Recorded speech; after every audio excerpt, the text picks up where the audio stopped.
Good evening every one. இன்றைக்கி மெட்ராஸ் ஹைகோர்ட்டில் தேவநாதன் மயிலாப்பூர் ஃபண்டுடைய மேனேஜிங் டைரக்டருடைய பெயில் அப்ளிகேஷன் வந்தது, ஹியரிங்க்கு வந்தது. இது ஒரு கண்டினியூஸாக 5-6 வாரமாக இந்த தேர்ட் பெயில் நடந்துக்கிட்டு இருக்கு. அதில் ஒரே ஒரு எலிமெண்ட் என்னென்னா, அவர் ஒரு ப்ராப்பர்ட்டிஸை தனக்கு செக்யூரிட்டி மாதிரி தான் வைக்கிறார். அது இது வரைக்கும் அது ப்ராப்பர்ட்டிஸை அசஸ் பண்ணவும் இல்லை, ப்ராப்பர்ட்டிஸை ப்ராப்பர் வேல்யூவேஷன் இல்லை, அது உண்மையான ப்ராப்பர்ட்டிஸாங்கிறதெல்லாம் இல்லை. இருந்தாலும் அந்த ஒரு நேம் சேக் அதை ஏற்றுக்கொண்டு அதற்கு ஒரு வடிவத்தை கொடுத்துட்ருக்கு. இந்த ஒரு 4-5 வாரமாக கேஸ் நடந்துக்கிட்டு இருக்கு அந்த பெயில் அப்ளிகேஷனை. இப்போவும் இன்றைக்கும் அந்த மாதிரி நடந்தது. இன்றைக்கி என்னென்னா, ஒரு புது நியூ ஜட்ஜு அதை டேக் ஓவர் பண்ணிகிட்ருக்காரு. இதுக்கு முன்னாடி இளந்திரைன்னு ஒரு நீதிபதி அதை பார்த்துட்டு இருந்தார். இந்த வாரம் ஜட்ஜு மாறிட்டார். ஸோ இதுதான் ஒரு புது அம்சம் இதில். ஏன்னா எங்களுக்கு போன வாரம் அனுபவம் எனக்கு என்னென்னா, இது ஒரு சரியான டைரக்ஷனில் போகலை. தேவநாதன் லாயர் ஹைகோர்ட்டை டாமினேட் பண்ணிகிட்ருக்காரு அப்படிங்கிற எண்ணம் எனக்கு மேலோங்கி இருந்தது. ஸோ அதுலேருந்து ஒரு டீவியேஷன் தான் இன்றைக்கி என்னென்னா, ஜட்ஜு புது ஜட்ஜு அவருக்கு இந்த கேஸை புதுசாக அவர் ஹேண்டில் பண்ணுறாருங்கிறனால கொஞ்சம் எல்லார்ட்டையும் விரிவாக பேசினார் அவர். இருந்தாலும் நமக்கு என்னென்னா, அந்த கேஸில் அவருக்கு பெயில் ரிஜெக்ட் ஆகணும், அல்லது அந்த அவர் சொன்ன 300 கோடிக்கான ஆக்சுவல் வேல்யூவோடைய ஒரிஜினல் டாக்குமெண்ட்ஸ் கோர்ட்டுக்கு சப்மிட் பண்ணணும்.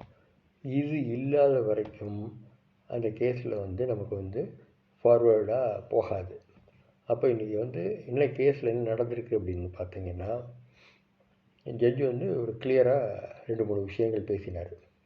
ஒன்று EOW சம்பந்தமாக ஒன்று, இரண்டாவது தேவநாதன் லாயர் என்ன இது வரைக்கும் பேசியிருக்காங்களோ அதை கன்சாலிடேட் பண்ணி இன்றைக்கி பேசினார். அவர் பேசும்போது அதை முற்றிலுமாக ரிஜெக்ட் பண்ணினார் அவர் ஜட்ஜு. அதே மாதிரி ஓவராலாக ஒரு பிக்சரை கொடுத்துட்டு இன்றைக்கி போயிருக்கார். இது ஒரு அம்சம். இதில் ரெண்டாவது அம்சம் நம்ம பார்க்க வேண்டியது, பொருளாதார குற்றப்பிரிவு நான் தொடர்ந்து முதல்லேருந்து சொல்லிட்டு இருக்கிறது தான். போன ஆகஸ்ட் செப்டம்பர்லேருந்தே எனக்கு இந்த டவுட் இருந்துக்கிட்டே இருந்தது. இருந்தாலும் அந்த டிஎஸ்பி அலெக்சாண்டர்னுங்க இருந்தார் இல்லையா, அவர் தொடர்ந்து நான் சார்ஜ் ஷீட் போட்டுருவேன், நான் அவனை எப்படியாச்சும் ப்ராப்பர்ட்டிலாம் கொண்டு வந்துடுவேன், அது பண்ணிவிடுவேன், இது பண்ணிவிடுவேன்னு தொடர்ந்து சொன்னதுனால அது நம்ம அது அவ்வளோ தூரம் சரியாக கவனிக்காமல் விட்டு இன்றைக்கி EOW ஒரு குற்றவாளி நம்ம கூண்டில் தான் நிற்கிற மாதிரி ஆயிடுச்சு. இன்றைக்கி கோர்ட்டில் கிளியராக நீதிபதி ஜெயச்சந்திரன் அவர்கள் கிளியராக சொன்னாங்க. என்ன கேட்டார்னா, 1 வருஷமாக நீங்கள் ஜெயிலில் வச்சுருக்கீங்களே, என்ன இன்வெஸ்டிகேட் பண்ணியிருக்கீங்க, அது எதாவது சொல்ல முடியுமா, என்ன இன்வெஸ்டிகேஷன் பண்ணி என்ன ரிப்போர்ட் கொடுங்க அப்படின்னு கேட்கும்போது ஒன்றும் கொடுக்க முடியல. ஒன்று. ரெண்டாவது இந்த 1 வருஷத்தில் செகண்ட் சார்ஜ் ஷீட் போடலை. நம்ம தான் ஒரு கணக்கு சொல்லி ஒரு 5600 டெபாசிட் அதெல்லாம் ஏற்றுக்கிட்டார் ஜட்ஜு. இது ஒரு முக்கியமானது.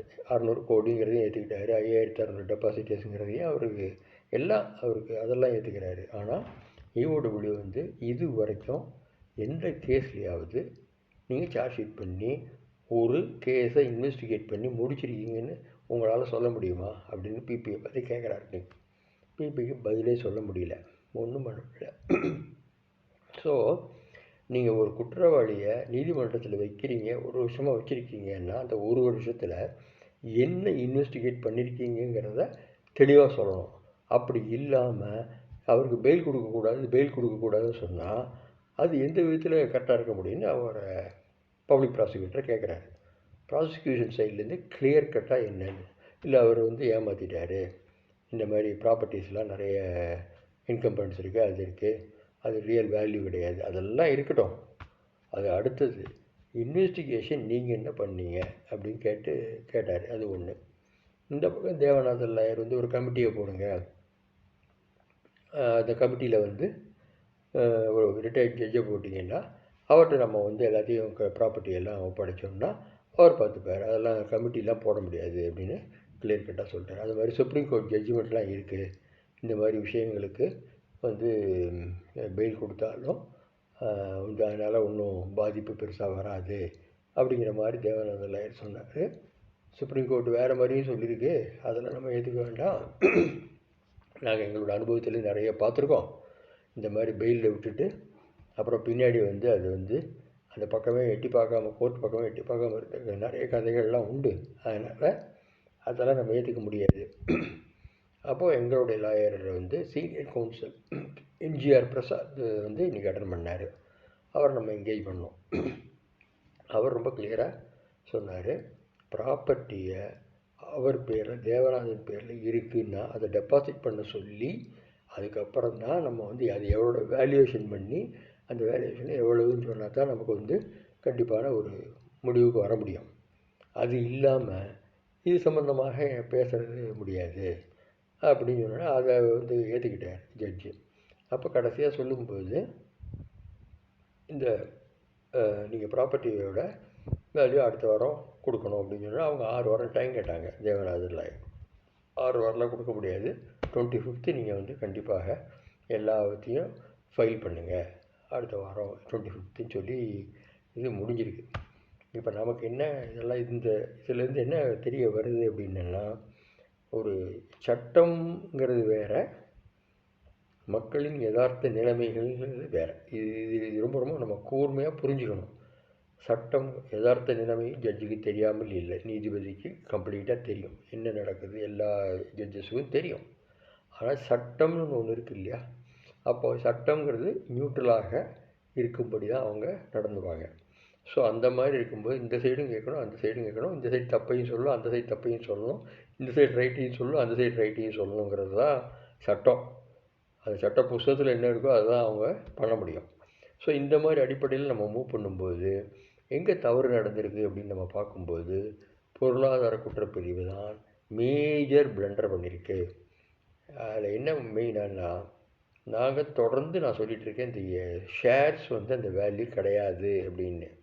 அதை பற்றி எந்த அக்கறையும் இல்லாமல் திருப்பி 173 கோடி 173 கூட பப்ளிக் ப்ராசிக்யூட்டர் என்னென்னா 246 கோடிக்கு சொத்துக்கு இருக்குதுன்னு போடுறாரு. நம்ம 60 கோடி தான் இருக்குதுன்னு நம்ம சொல்லிகிட்டு இருக்கோம்.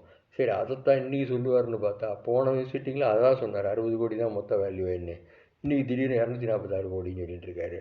இவ்வளோக்கும் நாங்கள் சொல்லி எல்லாத்தையும் சொல்லியிருக்கோம், இந்த மாதிரி 173 கோடி ஷேர் வேல்யூ எடுத்துக்கக்கூடாது அப்படின்னு. அப்படி இருந்தாலும் அவர் வந்து இந்த மாதிரி வந்து ப்ரெசன்ட் பண்ணி அவரை வந்து ரொம்ப கிளியராக ஜட்ஜு வந்து ஒரு கார்னர் பண்ணுற மாதிரி நிறைய கேள்விகளை கேட்டார். அது மாதிரி கோல்டு லோனில் தான் நிறைய ஃப்ராடுத்தனம் பண்ணியிருக்காங்க அப்படி சொல்லி பிபி சொன்னார். அதோட வேல்யூவும் கொடுத்தாரு, அதை வாங்கிக்கிட்டார். அப்புறமா கோல்டு நிறைய காணாமல் போயிடுச்சு அப்படின்னு சொல்லி அவர் சொல்லும்போது, இங்கே அதுக்கு என்ன ஏதாவது ப்ரூஃப் இருக்கா, பரோஸ் ஏதாவது உங்கள்கிட்ட கம்ப்ளைண்ட் பண்ணியிருக்கானு கேட்டால் அதுக்கு அவர் பதிலே காணும். ஸோ இந்த மாதிரி நிறைய சின்ன சின்ன விஷயங்களில் வந்து இன்றைக்கி இஓடபிள்யூவோட சார்பாக பேசின பப்ளிக் ப்ராசிக்யூட்டர் ஃபெயில் ஆகிட்டாருங்கிறது தான் நம்ம பார்க்குறோம். நல்ல வேளை நம்ம சைட்லேருந்து ஒரு சீனியர் லாயர் வந்து பேசினதுனால இதை வந்து கொஞ்சம் ஓரளவுக்கு இன்றைக்கி வந்து இதை கொஞ்சம் சரி கட்ட முடிஞ்சிருக்குங்கிறது தான் நான் பார்க்குறேன். ஆனால் இது வந்து தொடர்ந்து நம்ம என்ன செய்யணும் அப்படிங்கிறது தான் அடுத்த ஸ்டெப்பு. அடுத்த வாரம் என்ன நடக்கும் அதெல்லாம் நம்ம வந்து நம்ம கையில் இல்லை எதுவுமே. நம்ம வந்து சிஸ்டம் பற்றி தெரிஞ்சுக்கிறோம், அதில் உள்ள லூப் ஹோல்ஸ் தெரியும். அதனால் என்ன வேணால் நடக்கலாம். ஒன்று, ஜட்ஜு வந்து கிளியர் கட்டாக நீ ப்ராப்பர்ட்டியே கொடுக்கல, அதனால் பெயிலே இப்போ கொடுக்க முடியாதுன்னு சொல்லலாம். ரெண்டாவது, இருக்கிற இந்த ப்ராப்பர்ட்டி 300 கோடிக்கு அவர் கொடுத்துட்டாருன்னு சொல்லி பெயில் கொடுக்கலாம். அதை நம்ம ஏற்றுக்கலாம் அப்படிங்கிறது நம்ம ஆர்கியூ பண்ணணும். அது ரொம்ப பவர்ஃபுல்லாக இந்த தடவை வைக்கணும். திருப்பி இந்த ஷேரையும் அந்த ப்ராப்பர்ட்டி வேல்யூவோட அசெட் வேல்யூவோட சேர்க்கறது அப்படிங்கிறது வந்து நம்மளால் ஏற்றுக்க முடியாது அப்படிங்கிறது தான் நான் பார்க்குறேன். அதையும் செய்யணும். அது போக ஒரு 300 கோடியை கொண்டுறணும் அப்படிங்கிறது தான் நம்மளுடைய இது. மீதி 300 கோடியை அவங்க எப்படி வாங்கணும் அப்படிங்கிறதெல்லாம் நம்ம அடுத்த கட்டமாக பேசுகிறதுக்கான வாய்ப்பு இருக்குது. அவர் கேட்ட கேள்வியை பெயில் வந்து தொடர்ந்து வச்சுக்கிட்டே இருந்தீங்கன்னா அவர் எப்படி நீங்கள் வந்து எதிர்பார்க்குற ரிசல்ட் எப்படி வரும், டெபாசிட் அதுக்கு சீக்கிரம் பணம் தர்றது தான் நம்ம எய்வாக இருக்கணுங்கிற அந்த நீதிபதியோட கேள்விக்கு இன்றைக்கி அடுத்த வாரம் கண்டிப்பாக விடை கிடைக்கும். நம்ம அதுக்குள்ளே இது வரைக்கும் இந்த ஒரு வருஷத்தில் நான் EOWவில் தொடர்ந்து ஒர்க் பண்ணியிருக்கேன். எனக்கு முற்றிலும் நம்பிக்கையற்று தான் தொடர்ந்து ஒர்க் பண்ணேன். என்னென்னா அங்கே உள்ள ஸ்டாஃப் வந்து நம்மளை ட்ரீட் பண்ணுற விதம், நம்ம டெபாசிட்டர்ஸை ட்ரீட் பண்ணுற விதமும் சரி கிடையாதுங்கிறதும், அவங்க அந்த ஒரிஜினல் சர்டிஃபிகேட்ஸ் எல்லாம் இந்த கம்ப்ளைண்ட் எல்லாம் செக் பண்ணி நெட்டில் இதில் போடுறாங்க இல்லையா, எக்ஸலில் போட்டாங்க இல்லையா, அது எல்லாமே தப்பாக தான் போட்டிருக்காங்கங்கிறதெல்லாம் நான் வந்து முதல்லையே பார்த்துட்டு தான் ரிப்போர்ட் பண்ணிட்டு தான் இருந்தேன். ஆனாலும் அன்றைக்குள்ள டிஎஸ்பி இன்வெஸ்டிகேட்டிங் ஆஃபீஸர் வந்து அதை பைபாஸ் பண்ணிவிட்டு அவரோட ஒர்க் பேட்டர்னில் வேறு மாதிரியான ஒர்க் பண்ணி கடைசியில் ஓரளவுக்கு நமக்கு என்ன சக்ஸஸ் EOW நடந்திருக்கு அப்படின்னா, original all the originals have been verified so for that came to us through EOW. அந்த அளவுக்கு பண்ணியிருக்கோம். இன்னும் நிறைய ஒரிஜினல் சர்டிஃபிகேட்டு அங்கங்கே செதறி கிடக்குங்கிறது தான் நான் பார்க்குறது. EOWவோட மேஜர் பிளண்டர் அதுலேயும் ஒன்று இருக்குது, அதையும் நம்ம பார்க்கணும். ஸோ இந்த மாதிரி விஷயங்களில் இது நம்ம ஒரு ஒர்க் அவுட் பண்ணி 5600 டெபாசிட்டுங்கிறது இன்றைக்கி கோர்ட்டும் அதை அங்கீகரிச்சிருக்கு. அதை மாதிரி அந்த 500 கோடி 610 கோடிங்கிறதையும் கோர்ட் அங்கீகரிச்சிருக்கு. இதுதான் நம்ம ஒரு வருஷத்தில் நம்மளால் செய்ய முடிஞ்ச ஒரு மிகப்பெரிய வெற்றி.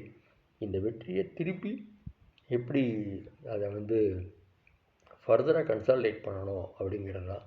பெயிலா இல்லையாங்கிறதெல்லாம் அடுத்தது. அவர் சொன்ன ப்ராப்பர்ட்டியை கொண்டு வந்து கண்டிப்பாக காமிக்கணும். 300 கோடி நம்ம கையில் இருக்கணும் அப்படிங்கிறத நம்ம பார்க்கணும். ரெண்டாவது EOWவை சார்ஜ் ஷீட் போட வச்சு அதை வந்து ட்ரையல் கோர்ட்டு டான்பீடா கோர்ட்டில் வந்து அந்த கேஸ் வந்து நடத்தப்படணும் அப்படிங்கிறது தான் நம்மளுடைய டிமாண்டு. பார்ப்போம் என்ன நடக்குதுங்கிறதுலாம் ஒன்றும் தெரியல இது வரைக்கும். போன வாரம் சுத்தமாக நம்பிக்கை இல்லாமல் இருந்தேன்னா இன்றைக்கி ஒரு குறைந்தபட்ச நம்பிக்கையோடு தான் நான் வெளில வந்தேன். கண்டிப்பாக இந்த நம்பிக்கையை நான் உங்கள் எல்லோரோடையும் ஷேர் பண்ணுறேன்.